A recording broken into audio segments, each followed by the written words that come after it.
जदों आप गुरपुरी तैयार होए, बंदा भेजिया सिख रखवाल सिंघो, बंदे आण के रखिया खूब कीती, तदों पंथ होया माला माल सिंघो।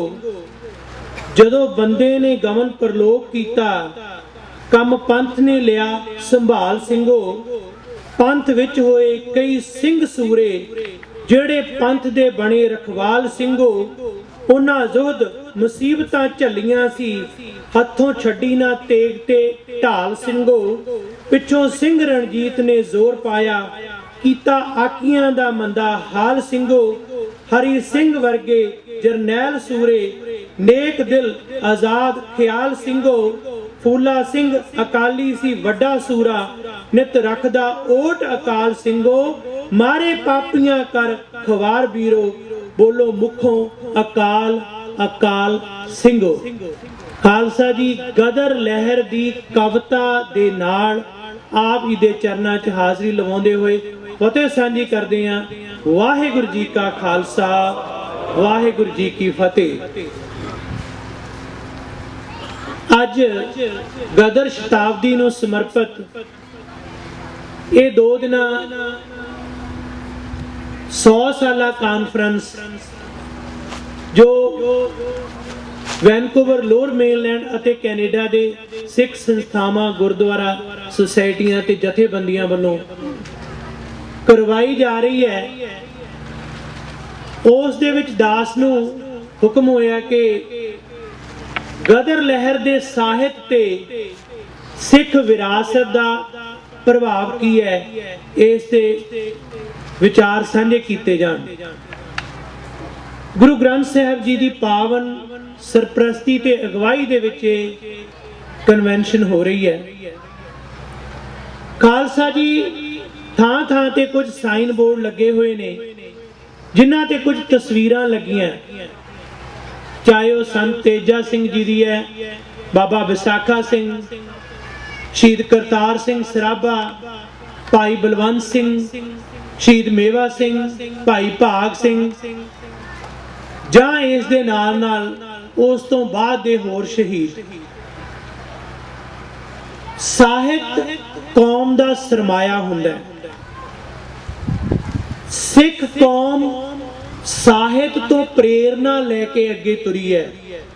दुनिया च इको एक कौम है जिस दा गुरु शब्द है, लिटरेचर है। पर बदकिस्मती है कि दुनिया च यही कौम है जिहड़ी लिटरेचर तो टुटी हुई है। खालसा जी जज्बाती तकरीरां कर लेनियां काफ़ी नहीं, केवल अपने आप नूं अपने कहण दे नाल वड्डा कह देना काफ़ी नहीं। फर्क तां पैंदा है जे इतिहास नूं सामने रख के वर्तमान कारगुजारी देखिए ते फिर देखिए असीं शब्द गुरु लिटरेचर नाल जुड़े हुए हैं जां नहीं।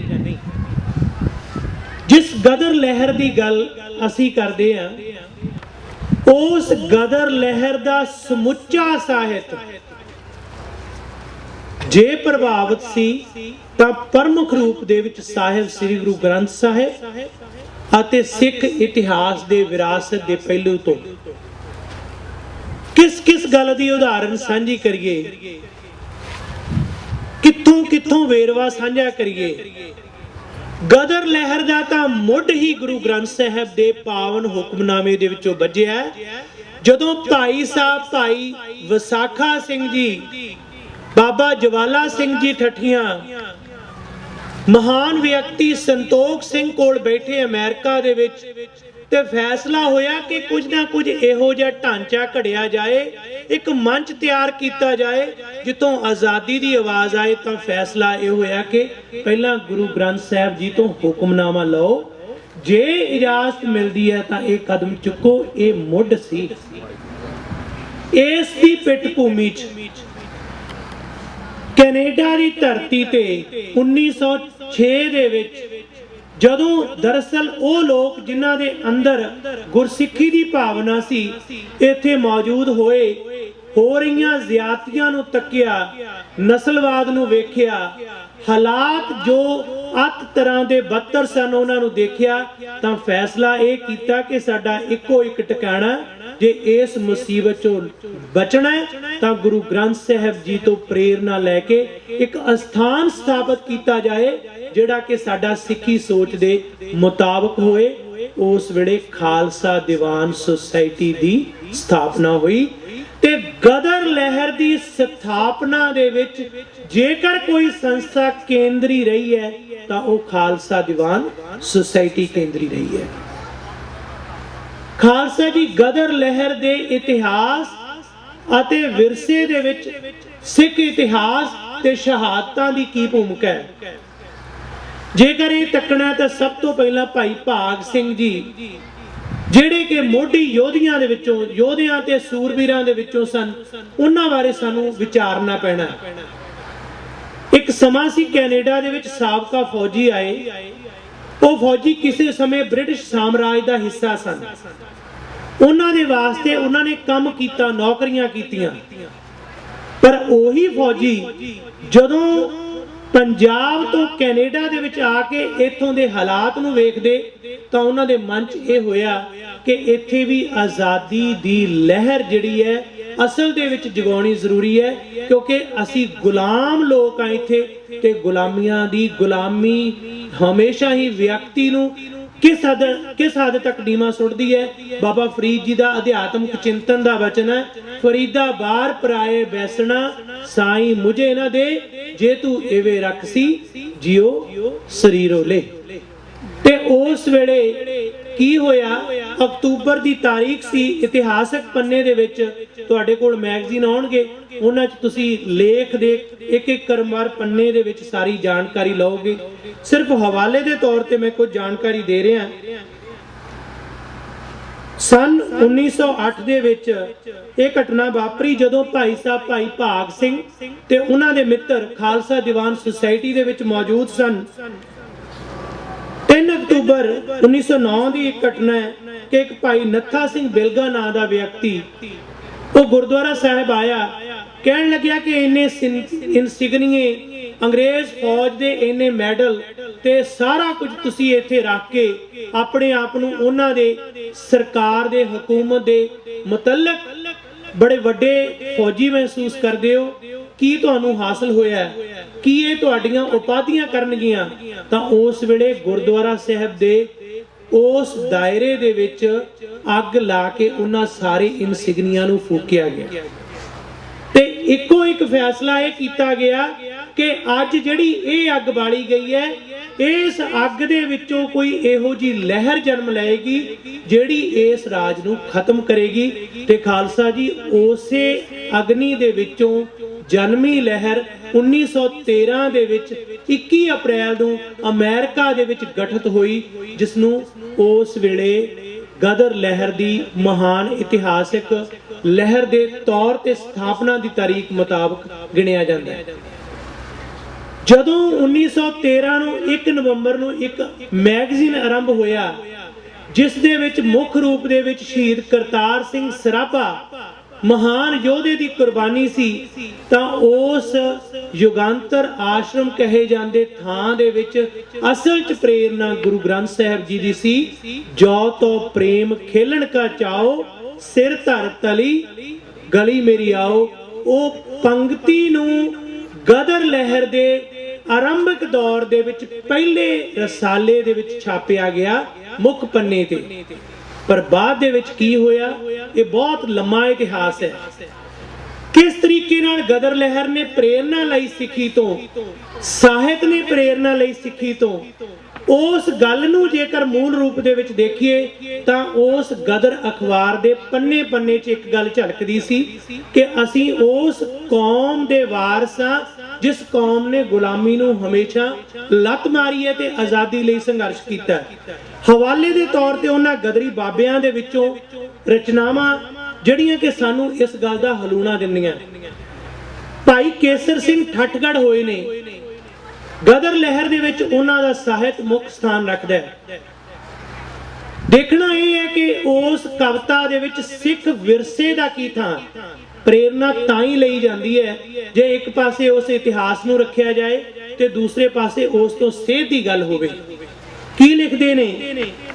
ਸਿਰ ਦਿੱਤੇ ਬਾਝ ਨਹੀਂ ਕੰਮ ਸਰਨਾ, ਯੁੱਧ ਵਿੱਚ ਪਵੇਗਾ ਜ਼ਰੂਰ ਮਰਨਾ, ਪਾਵੋ ਲਲਕਾਰ ਸ਼ੇਰਾਂ ਵਾਂਗ ਗੱਜ ਕੇ, ਬਣੀ ਸਿਰ ਸ਼ੇਰਾਂ ਦੇ ਕੀ ਜਾਣਾ ਭੱਜ ਕੇ। ਹੱਥ ਸ਼ਮਸ਼ੀਰ ਕੁੱਦ ਪਉ ਮੈਦਾਨ ਜੀ, ਮਾਰ ਮਾਰ ਵੈਰੀਆਂ ਦੇ ਲਾਹੋ ਘਾਣ ਜੀ, ਵੈਰੀਆਂ ਦਾ ਆਓ ਲਹੂ ਪੀਏ ਰੱਜ ਕੇ, ਬਣੀ ਸਿਰ ਸ਼ੇਰਾਂ ਕੀ ਜਾਣਾ ਭੱਜ ਕੇ। ਹੁਣ ਇੱਥੇ ਜਿਹੜੀ ਅਗਲੀ ਖਾਲਸਾ ਜੀ ਲਾਈਨ ਹੈ, ਇਹ ਉਸ ਲਹਿਰ ਦਾ ਸਾਹਿਤ ਹੈ ਜਿਸ ਲਹਿਰ ਨੂੰ ਕੋਈ ਆਜ਼ਾਦੀ ਦੀ ਲਹਿਰ ਤਾਂ ਗਿਣਦਾ ਹੈ, ਪਰ ਇਹ ਨਹੀਂ ਗਿਣਦਾ ਕਿ ਇਸ ਦੀ ਪ੍ਰੇਰਨਾ ਸਿੱਖ ਵਿਰਾਸਤ ਹੈ, ਇਸ ਦੀ ਪ੍ਰੇਰਨਾ ਸਿੱਖ ਇਤਿਹਾਸ ਹੈ, ਸਿੱਖ ਸ਼ਹਾਦਤਾਂ ਨੇ। ਇਹ ਕਹਿਣ ਦੇ ਵਿੱਚ ਸੰਕੋਚ ਕਿਉਂ ਹੁੰਦਾ? ਇੱਕ ਵੱਖਰਾ ਵਿਸ਼ਾ। ਇਹ ਕਿਤੇ ਐਵੇਂ ਨਹੀਂ ਕਿ ਇਸ ਗੱਲ ਤੋਂ ਮੂੰਹ ਮੋੜਿਆ ਜਾਂਦਾ ਕਿ ਰਹਿਣ ਦਿਓ, ਇਸ ਗੱਲ ਨੂੰ ਨਾ ਜ਼ਿਕਰ ਕਰੋ। ਇੱਕ ਬਣੀ ਸੋਚੀ ਸਮਝੀ ਐਸੀ ਸਾਜ਼ਿਸ਼ ਹੈ ਕਿ ਸਾਡੇ ਮਹਾਨ ਵਿਰਸੇ ਦੀ ਅਹਿਮੀਅਤ ਨੂੰ ਅੱਖੋਂ ਪਰੋਖੇ ਕਰਕੇ ਫਿਰ ਇਸ ਗਦਰ ਲਹਿਰ ਨੂੰ ਪੇਸ਼ ਕੀਤਾ ਜਾਏ ਤੇ ਇਸ ਨੂੰ ਕਿਵੇਂ ਡਿਵੈਲਪ ਕੀਤਾ ਗਿਆ, ਇਹ ਅੱਜ ਦਾ ਵਿਸ਼ਾ ਨਹੀਂ ਹੈ। ਮੈਂ ਸਿਰਫ ਇੰਨਾ ਜ਼ਰੂਰ ਕਹਿਣਾ ਚਾਹਾਂਗਾ ਕਿ ਗਦਰ ਲਹਿਰ ਜੇ ਖਾਲਸਾ ਜੀ ਗੁਰੂ ਗ੍ਰੰਥ ਸਾਹਿਬ ਤੇ ਸਿੱਖ ਇਤਿਹਾਸ ਤੋਂ ਪ੍ਰੇਰਿਤ ਹੈ ਤਾਂ ਇਹ ਕੋਈ ਮਾੜੀ ਗੱਲ ਨਹੀਂ, ਇਹ ਕੋਈ ਫਿਰਕਾ ਦਾਇਰਾ ਜਾਂ ਸੀਮਤ ਸੰਕੀਰਨਤਾ ਦੀ ਗੱਲ ਨਹੀਂ, ਇਹ ਵਿਸ਼ਾਲਤਾ ਦੀ ਗੱਲ ਹੈ। ਕਿਉਂਕਿ ਜਿਸ ਗੁਰੂ ਗ੍ਰੰਥ ਸਾਹਿਬ ਦੀ ਗੱਲ ਕਰਦੇ ਆ ਉੱਥੇ ਤਾਂ ਸਾਰਿਆਂ ਦਾ ਸਤਿਕਾਰ ਹੈ ਤੇ ਹਰ ਕਿਸੇ ਨੂੰ ਅਸਥਾਨ ਹੈ, ਹਰ ਕਿਸੇ ਨੂੰ ਮਾਣ ਹੈ। ਰੰਗ ਨਸਲ ਜਾਤ ਫਿਰਕਾ ਕੋਈ ਅਹਿਮੀਅਤ ਨਹੀਂ ਰੱਖਦਾ। ਜੇਕਰ ਅਸੀਂ ਕਹੀਏ ਕਿ ਗਦਰ ਲਹਿਰ ਗੁਰੂ ਗ੍ਰੰਥ ਸਾਹਿਬ ਤੋਂ ਪ੍ਰੇਰਿਤ ਸੀ, ਇਹਦਾ ਮਤਲਬ ਸਹੀ ਅਰਥਾਂ 'ਚ ਗਦਰ ਲਹਿਰ ਸਰਬਪੱਖੀ ਸੀ। ਜੇ ਗਦਰ ਲਹਿਰ ਨੂੰ ਅਸੀਂ ਸਰਬ ਸਨਮਾਨ ਤੇ ਵਿਸ਼ਾਲ ਗਿਣਨਾ ਤਾਂ ਫਿਰ ਸਾਨੂੰ ਮੰਨਣਾ ਪਏਗਾ ਕਿ ਉਹ ਗੁਰੂ ਗ੍ਰੰਥ ਸਾਹਿਬ ਤੋਂ ਸੇਧ ਲੈ ਕੇ ਕਾਇਮ ਕੀਤੀ ਗਈ। ਕੀ ਆਖਦਾ ਇੱਕ ਸ਼ਾਇਰ, ਗਦਰ ਲਹਿਰ ਦਾ ਸ਼ਾਇਰ? ਮਾਰ ਲਈਏ ਵੈਰੀ ਮਰ ਜਾਈਏ ਆਪ ਜਾਂ, ਕਾਇਰਤਾ ਗਰੀਬੀ ਮਿਟ ਜਾਏ ਤਾਪ ਜਾਂ, ਪਾ ਲਈਏ ਸ਼ਹੀਦੀ ਸਿੰਘ ਸ਼ੇਰ ਸੱਜ ਕੇ। ਖਾਲਸਾ ਜੀ, ਇਹ ਕਵਿਤਾ ਕੋਈ ਅੱਜ ਦੀ ਘੜੀ ਨਹੀਂ ਹੈ। ਇਹ ਲਾਈਨ ਦੇ ਵਿੱਚ ਆਮ ਦਾਰਸ਼ਨਿਕ ਨਹੀਂ, ਆਮ ਸਧਾਰਨ ਵਿਅਕਤੀ ਵੀ ਸਮਝ ਸਕਦਾ ਹੈ ਕਿ ਕੀ ਅਰਥ ਨੇ। ਪਾ ਲਈਏ ਸ਼ਹੀਦੀ ਸਿੰਘ ਸੇ ਸ਼ੇਰ ਸੱਜ ਕੇ, ਇਹ ਸਿੰਘ ਸਜਣ ਦਾ ਮਤਲਬ ਕੀ ਹੈ? ਸੂਰਾ ਗੁਰੂ ਗੋਬਿੰਦ ਸਿੰਘ ਜੀ ਨੇ ਸਾਨੂੰ ਜਿਸ ਕੌਮ ਨੂੰ ਗੁਰੂ ਦੇ ਅੰਮ੍ਰਿਤ ਦੇ ਬਾਟੇ ਦੇ ਰਾਹੀਂ ਖਾਲਸਾ ਤਿਆਰ ਬਰ ਤਿਆਰ ਸਾਜਿਆ, ਅਸੀਂ ਜੇ ਦੇਖੀਏ ਤਾਂ ਉਸ ਦਾ ਜਿਹੜਾ ਮੁੱਖ ਮੰਤਵ ਇਹ ਸੀ ਕਿ ਜ਼ੁਲਮ ਸਿਤਮ ਜ਼ਬਰ ਦੇ ਖਿਲਾਫ ਲੜਨਾ, ਨਿਓਟਿਆਂ ਦੀ ਓਟ, ਨਿਆਸਰਿਆਂ ਦਾ ਆਸਰਾ, ਕਮਜ਼ੋਰਾਂ ਲਾਚਾਰਾਂ ਦੇ ਨਾਲ ਖੜਨਾ। ਤੇ ਗਦਰ ਲਹਿਰ ਦਾ ਸੰਕਲਪ ਵੀ ਇਹ ਸੀ ਕਿ ਇਹ ਕਿਸੇ ਦੇਸ਼ ਦੇ ਨਾਲ ਨਹੀਂ ਸੀ ਜੁੜੀ। ਕਈ ਵਾਰ ਅਸੀਂ ਇਹ ਵੀ ਕਹਿ ਦਿੰਦੇ ਹਾਂ ਕਿ ਇੱਕ ਮੁਲਕ ਦੀ ਆਜ਼ਾਦੀ ਤੱਕ ਸੀ, ਇਹ ਵੀ ਗਦਰ ਲਹਿਰ ਨੂੰ ਛੋਟਾ ਕਰਨ ਵਾਲੀ ਗੱਲ ਹੈ। ਗਦਰ ਲਹਿਰ ਕਿਸੇ ਖਾਸ ਖਿੱਤੇ ਦੀ ਆਜ਼ਾਦੀ ਦੇ ਵਾਸਤੇ ਨਹੀਂ ਸੀ। ਗਦਰੀ ਬਾਬਿਆਂ ਦਾ ਇੱਕ ਸੁਪਨਾ ਸੀ ਕਿ ਜਿਵੇਂ ਗੁਰੂ ਗ੍ਰੰਥ ਸਾਹਿਬ ਸਰਬਕਾਲੀ, ਸਰਬ ਵਿਆਪਕ, ਸਰਬ ਜਿਹੜਾ ਸਮੁੱਚਾ ਵਿਆਪਕ ਪੱਧਰ ਦਾ ਇਹਦਾ ਸੰਦੇਸ਼ ਹੈ, ਉਸੇ ਤਰ੍ਹਾਂ ਗਦਰ ਲਹਿਰ ਦਾ ਸੰਘਰਸ਼ ਵੀ ਹਰ ਕੌਮ, ਦੇਸ਼ ਅਤੇ ਖਿੱਤੇ ਲਈ ਹੈ ਜਿੱਥੇ ਕਮਜ਼ੋਰਾਂ ਨੂੰ ਦਬਾਇਆ ਜਾਂਦਾ ਹੈ, ਲਤਾੜਿਆ ਜਾਂਦਾ ਹੈ, ਚਾਹੇ ਉਹ ਭਾਰਤ ਸੀ ਜਾਂ ਕੋਈ ਹੋਰ ਧਰਤੀ ਸੀ। ਤੇ ਗਦਰੀਆਂ ਨੇ ਇਹ ਆਪਣੇ ਪਲੇਟਫਾਰਮ ਤੇ ਇੱਕ ਸੁਨੇਹਾ ਦਿੱਤਾ ਸੀ, ਉਹਦੇ ਵਿੱਚ ਲਿਖਤੀ ਤੌਰ ਤੇ ਨਿਸ਼ਾਨਾ ਅੰਕਿਤ ਹੈ ਕਿ ਇਸ ਲਹਿਰ ਦਾ ਸਬੰਧ ਉਹਨਾਂ ਲੋਕਾਂ ਦੇ ਵਾਸਤੇ ਵੀ ਹੋਏਗਾ ਜਿਹੜੇ ਦੁਨੀਆ ਦੇ ਕਿਸੇ ਉਸ ਕੋਨੇ 'ਚ ਵੀ ਨੇ ਜਿੱਥੇ ਸਾਡੀ ਪਹੁੰਚ ਨਹੀਂ, ਪਰ ਜੇ ਉਹਨਾਂ ਨੂੰ ਵੀ ਸੰਘਰਸ਼ ਦੀ ਲੋੜ ਹੈ ਤਾਂ ਅਸੀਂ ਨਾਲ ਖੜੇ ਹਾਂ। ਨਾਲੋਂ ਨਾਲ ਅਸੀਂ ਵਰਤਮਾਨ ਨੂੰ ਜ਼ਰੂਰ ਰੱਖੀਏ। ਖਾਲਸਾ ਜੀ, ਅੱਜ ਅਸੀਂ ਗੱਲਬਾਤ ਕਰਦੇ ਹਾਂ, ਕੌਮੀ ਜਜ਼ਬਾ ਸਾਡੇ ਅੰਦਰ ਬਹੁਤ ਹੈ, ਪਰ ਗਦਰ ਲਹਿਰ ਨੂੰ ਜੇ ਅਸੀਂ ਵੀ ਦੇਖੀਏ ਨਾ, ਅਸੀਂ ਕਿਸੇ ਦੀ ਆਲੋਚਨਾ ਕਰਨੀ ਛੱਡੀਏ। ਗਦਰ ਲਹਿਰ ਨੇ ਇਹ ਕਿਹਾ ਕਿ ਕਿਤੇ ਵੀ ਕੋਈ ਕਮਜ਼ੋਰ ਹੈ। ਜੇ ਅੱਜ ਜਿਸ ਧਰਤੀ ਤੇ ਬੈਠੇ ਆ ਇੱਥੇ ਕੋਈ ਕਮਜ਼ੋਰ ਹੈ ਜੀ, ਤਾਂ ਫਿਰ ਉਹ ਗਦਰ ਲਹਿਰ ਦਾ ਸੰਕਲਪ ਸਾਡੇ ਤੇ ਨਹੀਂ ਢੁਕਦਾ। ਅਸੀਂ ਗੱਲ ਕਰਦੇ ਹਾਂ ਕਿ ਅੱਜ ਨੇਟਿਵਸ ਲੋਕ ਨੇ, ਮੂਲਵਾਦੀ ਲੋਕ ਨੇ, ਇੱਥੋਂ ਦੇ ਜਿਹੜੇ ਉਹ ਵਸਿੰਦੇ ਨੇ, ਜਿਨ੍ਹਾਂ ਲੋਕਾਂ ਨੇ ਇਸ ਧਰਤੀ ਨੂੰ ਅਸਲ ਦੇ ਵਿੱਚ ਆਰੰਭਿਕ ਤੌਰ ਤੇ ਸਾਂਭਿਆ, ਜਿਨ੍ਹਾਂ ਤੇ ਆ ਕੇ ਬਾਹਰੋਂ ਕਬਜ਼ੇ ਹੋਏ, ਤੇ ਜਦੋਂ ਉਹਨਾਂ ਤੇ ਮਾਰ ਪੈਂਦੀ ਹੈ, ਕਿੰਨੇ ਕੁ ਅਸੀਂ ਜਦੋਂ ਆਵਾਜ਼ ਉਹਨਾਂ ਦੀ ਬਣਦੇ ਆ, ਕਿੰਨੇ ਕੁ ਉਹਨਾਂ ਦੀ ਸਾਰ ਲੈਂਦੇ ਆ। ਜੇ ਨਹੀਂ ਲੈਂਦੇ ਤਾਂ ਸੱਚ ਜਾਣਿਓ ਗਦਰ ਲਹਿਰ ਦੇ ਅਸੀਂ ਵੀ ਹਾਮੀ ਨਹੀਂ। ਗਦਰ ਲਹਿਰ ਦਾ ਸੰਕਲਪ ਕਿਤੇ ਕਿਸੇ ਖਾਸ ਮੁਲਕ ਦੇ ਨਾਲ ਖਤਮ ਨਹੀਂ ਹੋ ਜਾਂਦਾ ਤੇ ਖਾਸ ਤਾਰੀਖ ਦੇ ਨਾਲ ਵੱਜਦਾ ਨਹੀਂ ਹੈ। ਜੇ ਗਦਰੀ ਬਾਬਿਆਂ ਦੇ ਨਾਲ ਬੇਇਨਸਾਫੀ ਹੋਈ ਹੈ ਤਾਂ ਉਸ ਬੇਇਨਸਾਫੀ ਦੇ ਵਿੱਚ ਬਾਕੀਆਂ ਦੇ ਨਾਲ ਅਸੀਂ ਖੁਦ ਵੀ ਜ਼ਿੰਮੇਵਾਰ ਹਾਂ। ਕੀ ਕਾਰਨ ਹੈ ਖਾਲਸਾ ਜੀ? ਇਹ ਸਾਰਾ ਪਰਚਾ ਤੁਸੀਂ ਮੈਗਜ਼ੀਨ ਚੋਂ ਪੜ੍ਹਨਾ, ਮੈਂ ਪਰ ਮੌਕੇ ਦੇ ਮੁਤਾਬਕ ਕੁਝ ਗੱਲਾਂ ਤੁਹਾਡੇ ਨਾਲ ਨਿਸ਼ਚਿਤ ਸਮੇਂ ਅਨੁਸਾਰ ਕਰਦਾ। ਕੀ ਗੱਲ ਹੈ, ਸਾਡੇ ਤੇ ਕੀ ਬੰਦਿਸ਼ ਹੈ? ਅਸੀਂ ਗਦਰ ਲਹਿਰ ਦਾ ਐਨਾਲਿਸਿਸ ਕਰਨ ਦੇ ਵਾਸਤੇ ਕਿਉਂ ਆਪਣੇ ਪੱਧਰ ਤੇ ਵਿਚਾਰ ਨਹੀਂ ਕਰ ਸਕਦੇ? ਕੀ ਸਾਡੇ ਕੋਲ ਸਰੋਤਾਂ ਦੀ ਘਾਟ ਹੈ? ਵਿਦੇਸ਼ਾਂ ਦੇ ਵਿੱਚ ਮਿਲੀਅਨ ਐਂਡ ਮਿਲੀਅਨ ਡਾਲਰਸ ਗੁਰਦੁਆਰਿਆਂ ਦਾ ਕੋਰਟਾਂ ਕਚਹਿਰੀਆਂ 'ਚ ਜਾਂਦਾ ਹੈ, ਪਰ ਕਦੇ ਇਹੋ ਜਿਹਾ ਇਤਿਹਾਸ ਅਸੀਂ ਸਾਂਭਣ ਦੀ ਕੋਸ਼ਿਸ਼ ਕੀਤੀ ਹੈ, ਰਚਣ ਦੀ ਕੋਸ਼ਿਸ਼ ਕੀਤੀ ਹੈ ਕਿ ਸੱਚ ਸਾਹਮਣੇ ਆਵੇ। ਸਾਨੂੰ ਕਿਸ ਨੇ ਰੋਕਿਆ ਜੀ? ਹਰ ਸਾਲ ਤੁਸੀਂ ਸ਼ਤਾਬਦੀਆਂ ਮਨਾਓ। ਕਿਸ ਨੇ ਸਾਨੂੰ ਮਨਾ ਕੀਤਾ ਕਿ ਇਹ ਕਾਰਜ ਨਾ ਕਰੋ? ਸਾਡਾ ਹੋਰ ਨਿੱਜੀ ਹਿੱਤਾਂ ਦੇ ਵਾਸਤੇ ਬਹੁਤ ਕੁਝ ਹੁੰਦਾ ਹੈ, ਪਰ ਇਹ ਕੰਟੀਨਿਊ ਲਗਾਤਾਰ ਕਿਉਂ ਨਹੀਂ ਹੋ ਸਕਦਾ? ਮੈਂ ਸੁਣ ਰਿਹਾ ਸੀ ਕਿ 25 ਸਾਲ ਪਹਿਲਾਂ ਯਤਨ ਹੋਇਆ, ਅੱਜ ਫੇਰ 25 ਸਾਲ ਦਾ ਇਹ ਵਕਵਾ ਕਿਉਂ ਜੀ? ਕੀ ਗੱਲ? ਇਸ ਦੇ ਲਈ ਅਸੀਂ ਵੀ ਸੋਚਣਾ। ਅਸੀਂ ਜੇਕਰ ਕੋਈ ਹੋਰ ਨਿਰੰਤਰ ਇਸ ਨੂੰ ਪੇਸ਼ ਕਰ ਰਿਹਾ ਤਾਂ ਉਸ ਦੀ ਨਿਰੀ ਆਲੋਚਨਾ ਕਰਨ ਦੀ ਥਾਂ ਤੇ ਇਹ ਵੇਖਣਾ ਕਿ ਅਸੀਂ ਸੁਸਤ ਕਿਉਂ ਹਾਂ। ਸਾਡੇ ਕੋਲ ਵਿਦਵਾਨਾਂ ਦੀ ਘਾਟ ਹੈ, ਸੂਝਵਾਨਾਂ ਦੀ ਘਾਟ ਹੈ, ਕੌਮ ਦੇ ਖੋਜੀਆਂ ਦੀ ਘਾਟ ਹੈ। ਘਾਟ ਨਹੀਂ ਖਾਲਸਾ ਜੀ, ਅਸੀਂ ਵਿਦਵਾਨਾਂ ਨੂੰ ਸੁਣਨਾ ਹੀ ਨਹੀਂ ਸਿੱਖਿਆ, ਤੇ ਜੇਕਰ ਕੋਈ ਪੇਸ਼ ਕਰਦਾ ਨਾ ਤਾਂ ਅਸੀਂ ਉਸ ਨੂੰ ਸਿਰਫ ਉਤਾਰਨਾ ਹੀ ਜਾਣਦੇ ਹਾਂ, ਚਾੜਨਾ ਨਹੀਂ ਜਾਣਦੇ। ਇਹ ਵੀ ਸੱਚ ਹੈ। ਗਦਰ ਲਹਿਰ ਦੇ ਯੋਧਿਆਂ ਦੀਆਂ ਤਸਵੀਰਾਂ ਅੱਜ ਸਾਨੂੰ ਵੀ ਪੁੱਛ ਰਹੀਆਂ, ਚਾਹੇ ਉਹ ਬੀਬੀ ਗੁਲਾਬ ਕੌਰ ਹੈ ਤੇ ਚਾਹੇ ਭਾਈ ਭਾਗ ਸਿੰਘ ਹੈ, ਚਾਹੇ ਭਾਈ ਮੇਵਾ ਸਿੰਘ ਹੈ, ਚਾਹੇ ਭਾਈ ਬਦਨ ਸਿੰਘ ਹੈ। ਅੱਜ ਅਸੀਂ ਜਿਸ ਧਰਤੀ ਤੇ ਖੜੇ ਆ, 7 ਤਾਰੀਖ ਹੈ ਖਾਲਸਾ ਜੀ, 6 ਤਾਰੀਖ 1914 ਨੂੰ 100 ਸਾਲ ਪਹਿਲਾਂ ਕੈਨੇਡਾ ਦੇ ਵਿੱਚ ਪਹਿਲੇ ਗਦਰੀ ਯੋਧਿਆਂ ਦੀ ਸ਼ਹੀਦੀ ਹੋਈ ਸੀ। 5 ਤਾਰੀਖ ਨੂੰ ਗੁਰਦੁਆਰਾ ਸਾਹਿਬ ਖਾਲਸਾ ਦੀਵਾਨ ਸੁਸਾਇਟੀ 2 ਯੋਧਿਆਂ ਦੀਆਂ ਹਿੱਕਾਂ ਦੇ ਵਿੱਚ ਗੋਲੀਆਂ ਲੱਗੀਆਂ, ਉਹਨਾਂ ਦੀ ਸ਼ਹਾਦਤ ਹੋਈ ਤੇ ਦਰਜਨ ਦੇ ਕਰੀਬ ਜ਼ਖਮੀ ਹੋਏ। 100 ਸਾਲ ਪਹਿਲਾਂ ਉਹਨਾਂ ਦੀ ਸ਼ਹਾਦਤ ਹੋਈ। ਕਿੰਨੀਆਂ ਕੁ ਸਾਡੇ ਘਰਾਂ ਦੇ ਵਿੱਚ ਉਹਨਾਂ ਦੀਆਂ ਕਹਾਣੀਆਂ ਤੇ ਵਿਚਾਰਾਂ ਨੇ, ਕਿੰਨਾ ਕੁ ਲਿਟਰੇਚਰ ਸਾਡੇ ਘਰਾਂ 'ਚ ਹੈ। ਇੱਥੇ ਹੁਣੇ ਮਾਫ ਕਰਨਾ, ਮੈਂ ਆਲੋਚਨਾ ਨਹੀਂ ਕਰਦਾ, ਇੱਥੋਂ ਉੱਠ ਕੇ ਲੰਗਰ ਹਾਲ ਵਿੱਚ ਚਲੇ ਜਾਈਏ। ਲੰਗਰ ਗੁਰੂ ਕੇ ਚੱਲਣੇ ਚਾਹੀਦੇ ਨੇ, ਅਟੁੱਟ ਚੱਲਣੇ ਚਾਹੀਦੇ ਨੇ, ਜਲੇਬੀਆਂ ਪਕੌੜੇ ਚੱਲਣੇ ਚਾਹੀਦੇ ਨੇ। ਪਰ ਖਾਲਸਾ ਜੀ, ਜਲੇਬੀਆਂ ਹੀ ਇਸ ਵੇਲੇ ਜੇ ਅਸੀਂ ਛੱਕ ਕੇ ਮੁੜ ਗਏ ਨਾ, ਤੇ ਜੇ ਉੱਥੇ ਪੁੱਛਿਆ ਕਿਸੇ ਨੂੰ ਕਿ ਕੱਲ ਦੇ ਦਿਨ 100 ਸਾਲ ਪਹਿਲਾਂ ਸ਼ਹੀਦ ਹੋਇਆ ਬਦਨ ਸਿੰਘ ਕੌਣ ਸੀ, ਭਾਗ ਸਿੰਘ ਕੌਣ ਸੀ, ਤੇ ਉੱਥੇ ਇਹ ਜਵਾਬ ਮਿਲੇ ਜੀ ਮੈਨੂੰ ਤਾਂ ਪਤਾ ਨਹੀਂ। ਫਿਰ ਅਸੀਂ ਕਹਿੰਦੇ ਸਾਡੀ ਪੀੜ੍ਹੀ ਜਿਹੜੀ ਹੈ ਨਾ ਉਹ ਵਿਰਸੇ ਤੋਂ ਟੁੱਟ ਗਈ ਹੈ। ਪੀੜ੍ਹੀ ਕਿਉਂ ਨਾ ਟੁੱਟੇ? ਅਸੀਂ ਕਿੰਨੇ ਕੁ ਜੁੜੇ ਆ? ਪੀੜ੍ਹੀ ਦਾ ਕੀ ਕਸੂਰ ਹੈ ਜੀ? ਅਸੀਂ ਏਡੇ ਵੱਡੇ ਹੋ ਕੇ ਜੇ ਸਿੱਖ ਨਹੀਂ ਸਕੇ ਨਾ ਤਾਂ ਮਾਫ ਕਰਨਾ, ਕਿਸੇ ਸਾਡੀ ਅਗਲੀ ਜਨਰੇਸ਼ਨ ਨੇ ਨਹੀਂ ਸਿੱਖਣਾ। ਅਨੇਕਾਂ ਮਿਸਾਲਾਂ ਰੱਖੀਆਂ ਜਾ ਸਕਦੀਆਂ ਕਿ ਗਦਰ ਲਹਿਰ ਨੂੰ ਸਿੱਖ ਸ਼ਹਾਦਤਾਂ ਤੇ ਵਿਰਸੇ ਤੋਂ ਪ੍ਰੇਰਨਾ ਕਿਵੇਂ ਮਿਲੀ, ਪਰ ਅਨੇਕਾਂ ਮਿਸਾਲਾਂ ਇਹ ਵੀ ਪੇਸ਼ ਕੀਤੀਆਂ ਜਾ ਸਕਦੀਆਂ ਕਿ ਸਿੱਖਾਂ ਨੇ ਗਦਰ ਲਹਿਰ ਤੋਂ ਕੀ ਕੁਝ ਨਹੀਂ ਸਿੱਖਿਆ। ਇਹ ਅਸੀਂ ਸੋਚਣਾ। ਇਤਿਹਾਸ ਦੇ ਪੰਨੇ ਇੱਕ ਸ਼ੀਸ਼ੇ ਦੀ ਨਿਆਈ ਹੁੰਦੇ ਨੇ, ਜਿਨ੍ਹਾਂ ਦੇ ਮੂਹਰੇ ਖੜ ਕੇ ਅਸੀਂ ਆਪਣੇ ਚਿਹਰੇ ਦੀ ਕਾਲਖ ਨੂੰ ਸਾਫ਼ ਕਰਨਾ ਹੈ ਤੇ ਉਸ ਗੰਦਗੀ ਨੂੰ ਸਾਫ਼ ਕਰਨਾ ਹੈ ਜਿਹੜੀ ਸਮੇਂ ਦੇ ਨਾਲ ਧੂੜ ਜੰਮ ਚੁੱਕੀ ਹੈ। ਇਹ ਸਾਫ਼ ਤਾਂ ਹੋਏਗੀ ਜੇ ਸਾਨੂੰ ਆਪਣੇ ਵਿਰਸੇ ਦਾ ਪਤਾ ਹੋਏਗਾ।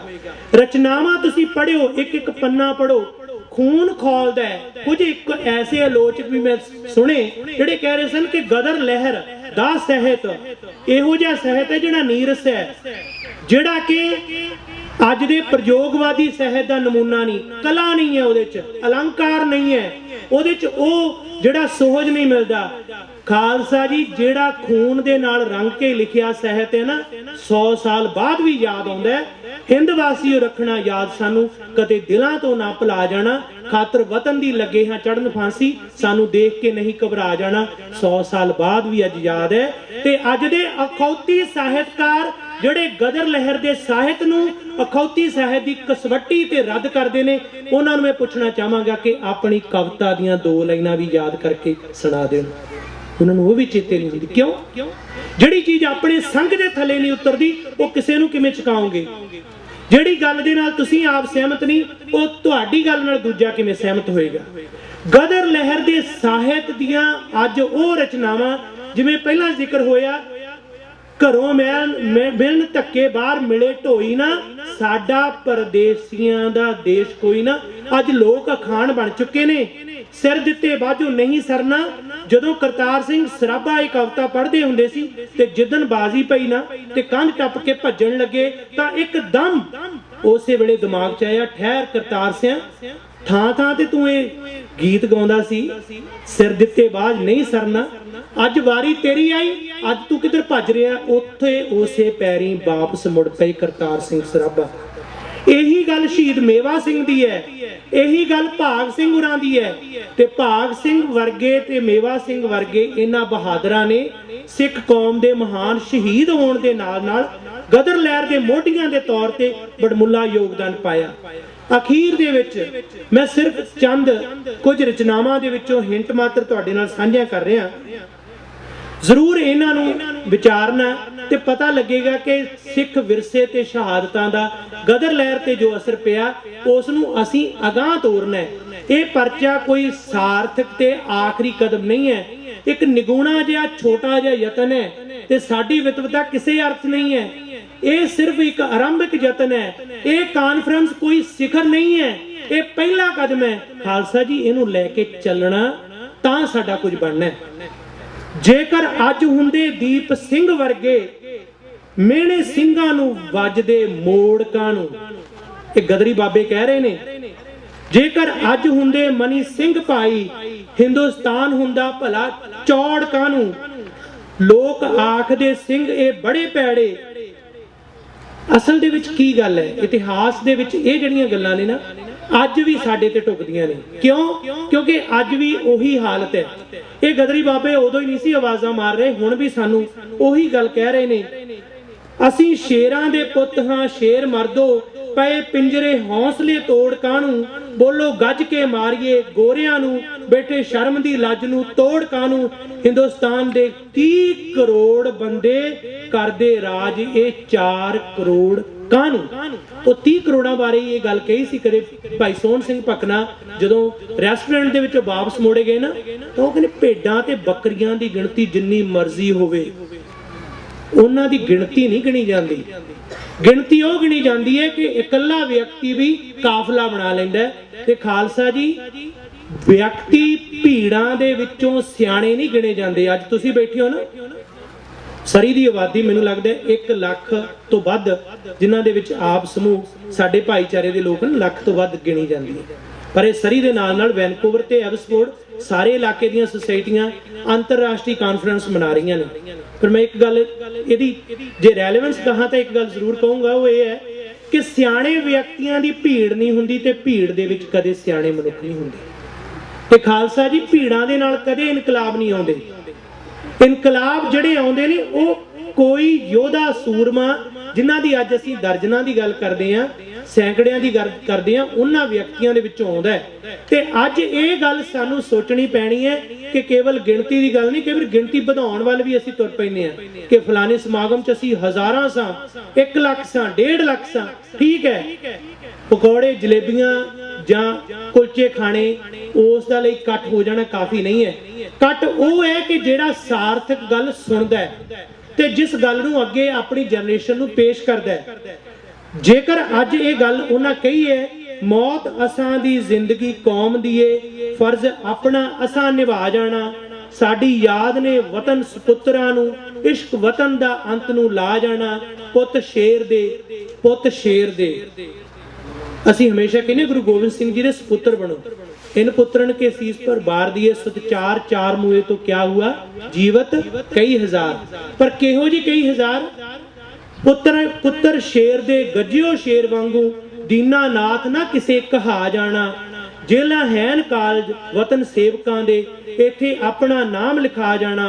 सनद मिले फांसी इस स्कूल विचों इथे पास होया की खता जाना। हुंदे फेल बहुते है पर पास थोड़े, हुंदे फेल बहुते है पर पास थोड़े। वतन वालियो चित ना चा जाना। हिंदुस्तान साडा असी हिंद वासी सबक बच्चियां नू ये सिखा जाना। मिले प्रीतमा चले हाँ असी जिथे इसे रस्ते तुसी भी आ जाना। खालसा जी ये गदरी योधियां दा ਉਹ ਸੁਨੇਹਾ ਜਿਹੜਾ 100 ਸਾਲ ਪਹਿਲਾਂ ਉਹਨਾਂ ਨੇ ਦਿੱਤਾ ਸੀ, ਅੱਜ ਤੁਸੀਂ ਉਦਮ ਕੀਤਾ ਅਤੇ ਬਹੁਤ ਸੂਝਵਾਨ ਵਿਦਵਾਨ ਤੁਹਾਡੀ ਖਿਦਮਤ 'ਚ ਵਿਚਾਰਾਂ ਦੀ ਲੜੀ ਲੈ ਕੇ ਸ਼ਾਮਲ ਹੋ ਰਹੇ ਨੇ। ਉਹਨਾਂ ਸਾਰਿਆਂ ਦੀ ਸੋਚ ਤੇ ਉਹਨਾਂ ਦੇ ਵਿਚਾਰਾਂ ਨੂੰ ਲੈ ਕੇ ਅਸੀਂ ਕਿਸੇ ਮੰਜ਼ਿਲ ਵੱਲ ਪਹੁੰਚੀਏ। ਗੱਲ ਇਹ ਨਹੀਂ ਕਿ ਅਸੀਂ ਕਿਸੇ ਨੂੰ ਸਾਬਤ ਕਰਨ ਲਈ ਇਕੱਠੇ ਹੋਏ ਹਾਂ ਕਿ ਗਦਰ ਲਹਿਰ ਸਿੱਖ ਇਤਿਹਾਸ ਤੇ ਵਿਰਸੇ ਤੋਂ ਪ੍ਰੇਰਿਤ ਸੀ। ਕਿਸੇ ਨੂੰ ਸਾਬਤ ਕਰਨ ਦੀ ਲੋੜ ਨਹੀਂ ਹੈ ਤੇ ਕਿਸੇ ਨੂੰ ਇਹ ਦੱਸਣ ਦੀ ਜ਼ਰੂਰਤ ਨਹੀਂ ਹੈ, ਖੁਦ ਸਮਝਣ ਦੀ ਲੋੜ ਹੈ। ਅਸੀਂ ਆਪ ਵੀ ਨਹੀਂ ਸਮਝੇ ਕਿ ਇਹ ਗਦਰ ਲਹਿਰ ਸਾਡੀ ਸੀ। ਅਸੀਂ ਇਸ ਲਹਿਰ ਨੂੰ ਛੱਡ ਕੇ ਪਰੇ ਹੋ ਗਏ। ਕਿਸੇ ਨੇ ਕਿਹਾ ਕਿ ਇਹ ਵਸਤੂ ਮੇਰੀ ਹੈ ਤੇ ਦੂਜੇ ਨੇ ਕਿਹਾ ਚੰਗਾ ਭਾਈ ਤੂੰ ਸਾਂਭ ਲੈ, ਤੇ ਨਤੀਜਾ ਇਹੀ ਹੁੰਦਾ ਹੈ। ਅੱਜ ਜੇਕਰ ਤੁਸੀਂ ਇਹ ਫੈਸਲਾ ਕੀਤਾ ਕਿ ਗਦਰ ਲਹਿਰ ਗੁਰੂ ਗ੍ਰੰਥ ਸਾਹਿਬ ਤੋਂ ਪ੍ਰੇਰਿਤ ਸਰਬ ਪੱਖੀ ਸਰਬ ਵਿਆਪਕ ਦੇਸ਼ ਹੱਦਾਂ ਤੇ ਬੰਨਿਆਂ ਤੋਂ ਸਮੇਂ ਦੀ ਸੀਮਾ ਤੋਂ ਮੁਕਤ ਹੈ, ਤਾਂ ਖਾਲਸਾ ਜੀ ਸੱਚ ਜਾਣਿਓ ਕੱਲ ਇਸ ਗਦਰ ਲਹਿਰ ਦੇ ਵਿੱਚੋਂ ਉਹ ਲਹਿਰ ਜਨਮੇਗੀ ਜਿਹੜੀ ਕੌਮ ਦੇ ਲਈ ਮੰਜ਼ਲਾਂ ਦੇ ਵਾਸਤੇ ਮਾਰਗਦਰਸ਼ਨ ਬਣੇਗੀ। ਵਾਹਿਗੁਰੂ ਜੀ ਕਾ ਖਾਲਸਾ, ਵਾਹਿਗੁਰੂ ਜੀ ਕੀ ਫਤਿਹ।